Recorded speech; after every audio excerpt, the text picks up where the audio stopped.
guys, it's Glenn from glenscarcollection.com, and in this video we're going to discuss why I bought a base model instead of a Carrera T. Remember, if you like what you see on this channel, hit the subscribe button, like this video so our channel can grow, share this video so our channel can grow, and as always, leave a positive comment below.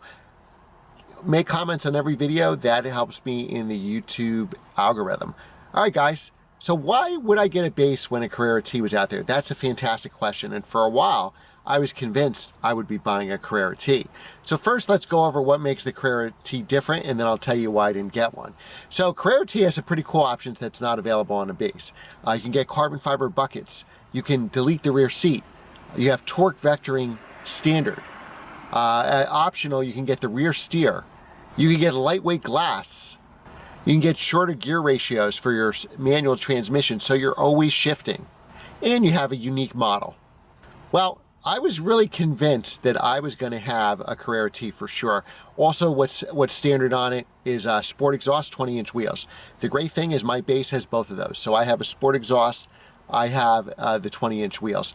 Now I needed the back seat, so really the carbon fiber buckets were probably out for me. So I would have to get one with a back seat with the Carrera interior.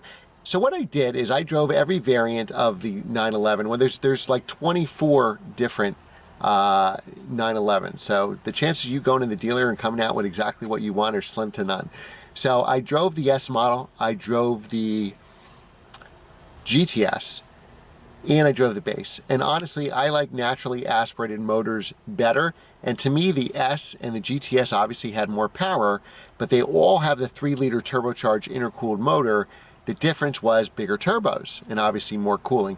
So with the bigger turbos, made a more powerful car, but it had more turbo lag. And since I like NA motors, I wanted the least lag. This feels like a normally aspirated motor. It sounds like a normally aspirated motor, so the base engine was for me. So it was either get the base or the Carrera T. So I said, why not get the Carrera T? I don't like to see myself coming or going. I want a special model, the lightest weight model. I love lightweight cars like my Lotus Exige S, S2000s, Miatas, the whole bit. So that's why I thought that would be the perfect car for me.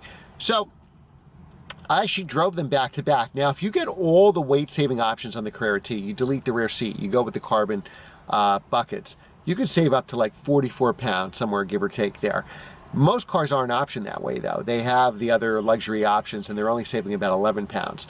So I drove one, I believe it had a back seat. I think it had the nice Carrera interior. And some just have a plain interior. So you have the back seat and it doesn't have the special Carrera T interior trim. And I didn't notice any difference. So whatever was there, and I think I noticed everything, whatever was there I didn't notice at all. And then another thing with the car is obviously the price. So the Carrera T is about $10,000 more than a base, brand new, which is only $3,000 shy of an S. And I think 90% of you, if you're going to spend that kind of money, would be better with the S. Now, a lot of people say, a lot of the reviews I see on YouTube, oh, the Carrera T is going to be so collectible. I'm going to say it's not going to be, because they're going to keep making Carrera Ts. There's going to be a Carrera T version of the 992. So if there's always a Carrera T version, the new version will be more powerful. I'm sure the new version will be available in a manual also. So you're not going to have, it's not like the 1 Series M where they only made it for 1 year and 740 cars, and they'll never make a 1 Series again, because here in the United States, the 1 Series has become the 2 Series. Just so look at it as like the M2. There's an M2 and M2 competition, M2 CS and M2 CSL back to the M2, and it's never going to have a collectible car because there's always going to be a new version of it, a new, better, more powerful, faster, better handling version. So the Carrera T it's still depreciating, but maybe hold its value now, but I don't think it's going to be a collectible 20 years from now, unless they drop the Carrera T at some point, unless they drop the manual transmission of the Carrera T at some point, which could happen. So on the used market, so it was a $10,000 difference on the new market, and I think $10,000 is where the sweet spot is. If I was buying new, I like all the stuff you can get on the Carrera T that aren't available on the base. So for $10,000, I would do it. But on the used market, because a lot of these Carrera Ts were optioned up very high, people put, just like any other Porsche, $20,000, $30,000, $50,000 worth of options on them. And I actually went on the Carrera T forums first and said, hey, anybody selling one? So for me, because I love this color, my kids love this color, that's why I need the back seat, I had to have Miami Blue. They only made like 30 Miami Blue manuals, and they made the Carrera T 2 years, so I believe it's 30 manuals per year, so there's 60 of those cars out. And just before I purchased this car, Miami Blue manual came up for sale, and it was a lot more, $17,000 more than this car. If it was $10,000 more than this car, I would have jumped on it and I bought it. But for the $17,000, even if that car is worth 10 more in resale, which I believe it will be, for another to lose another $7,000, I don't think it makes sense. So this had the options I wanted, like I said in my previous video, so we don't have to go over all that here. But that had the sport exhaust, it had the 20-inch wheels. So basically what I liked best about the Carrera T, and it's got some cool options. And I never found really a Carrera T that had the rear steer on it. Most of them had options that didn't make sense, like, options you would never use, where I would think the rear steer would be a very useful option, And, even with the torque vectoring and the lightweight glass, I thought it would be a cool car and it would be an awesome car, but I wanted Miami Blue more than spending $15,000 or $17,000 for a black one or a gray one or a red one. My choice with those colors, if I couldn't get Miami Blue, would probably be yellow or lava orange.